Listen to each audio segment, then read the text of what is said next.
బెంగాల్‌లో Bharatiya Janata party serious అంశానికి రంగం సిద్ధం చేసింది. ఏదైతే ఎస్ఐఆర్ స్పెషల్ ఇంటెన్సివ్ రివిజన్ ఏదైతే చేస్తున్నారో దాంట్లో చనిపోయినటువంటి వాళ్ళు, అట్లాగే ఒకే వ్యక్తికి 3, 4 చోట్ల ఉన్నటువంటి ఓట్లు ఇవన్నీ తొలగిస్తున్నది ఎన్నికల సంఘం ఆటోమేటిక్‌గా. అదే సందర్భంలో ఎవరికైతే ఓటు తీస్తున్నారో వాళ్ళకి నోటీసులు ఇస్తున్నారు. ఇవి 2 సులభం. ఆటోమేటిక్‌గా ఒక వ్యక్తికే 4 చోట్ల ఓట్లు ఉన్నప్పుడు నువ్వు ఎక్కడ ఉంచుకుంటావా అని అడిగి మిగతాది తీసేయడం. చనిపోయినటువంటి వాళ్ళది ఎట్లాగో లేరు కదా అన్నది వాళ్ళ కుటుంబ సభ్యులను అడిగితే లేరని చెప్తారు.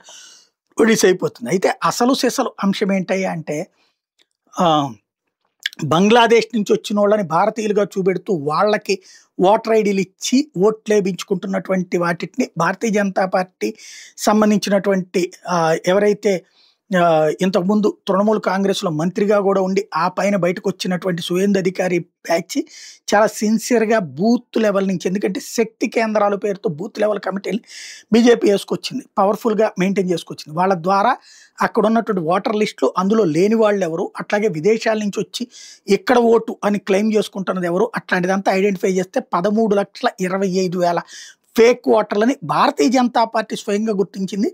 ఆ కట్టలు తీసుకొని ఎన్నికల సంఘం దగ్గరికి తీసుకెళ్ళి, ఇదిగో ఈ కట్టలో వీడు తేడా అన్నటువంటిది లెక్కిచ్చింది.